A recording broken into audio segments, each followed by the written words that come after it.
So you're thinking about becoming a data analyst. You know, it's one of the hottest career moves you can make right now. But here's the thing, it's about way more than just being a wizard with spreadsheets. It's really about mastering a mindset.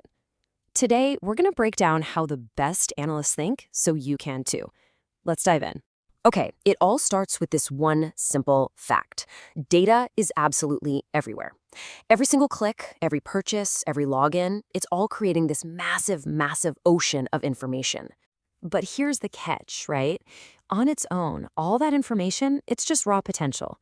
It's waiting for someone to give it meaning. And without analytics, that's all it is, just noise. This is exactly where the analyst comes in. Your job is to step into that chaos, find the clear signal hidden inside, and translate all those raw numbers into something that matters, insights that can actually drive real-world change. So why should you care about all this? Well, because right now, we are in a full-blown data gold rush, and analysts are the ones holding the maps. The demand for people with these skills is it's absolutely skyrocketing.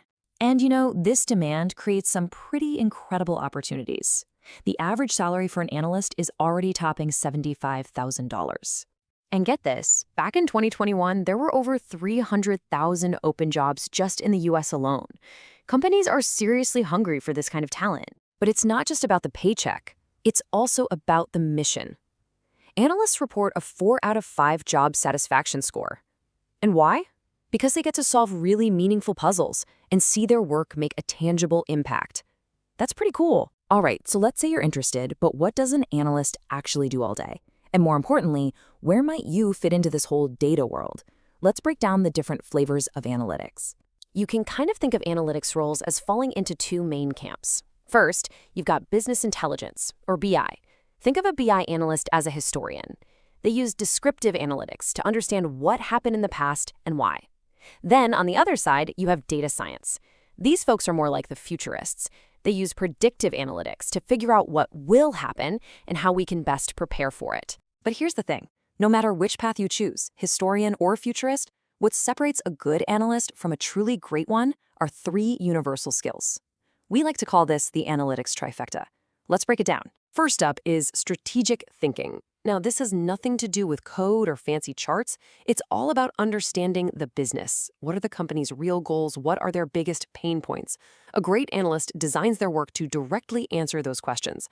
Here's a pro tip for you. Start reading business case studies. It is a fantastic way to build this strategic muscle. Next, of course, is technical proficiency. This is your ability to actually do the work. Writing queries, building dashboards, cleaning up messy data. It's absolutely crucial. But here's a tip from the pros. Most beginners focus way too much on just the technical stuff. The real key is finding a balance between all 3 parts of this trifecta. And finally, we have communication. And honestly, this might be the most underrated skill of them all. You see, analysts are basically translators. You take complex, messy data and you make it crystal clear to people who are not data experts. And remember, this crucial point, people respond to stories, not just a bunch of data points. Your job is to build a clear, compelling narrative that leads to action.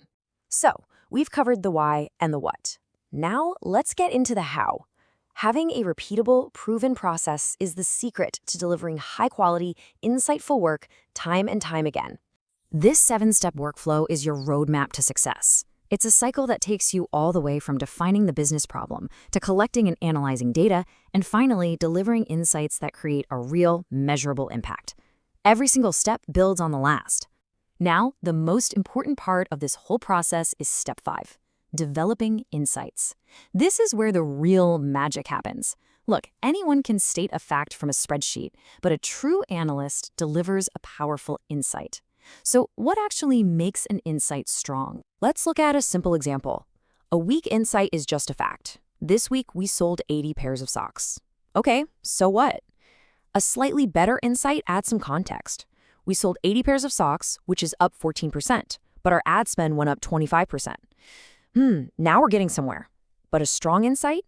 It tells the full story. What happened, why it happened, and what we should do next. Something like, the new ads drove those sales, but at a really high cost. I recommend we pause the new ads and reallocate that budget. See the difference? That's actionable. That's real value.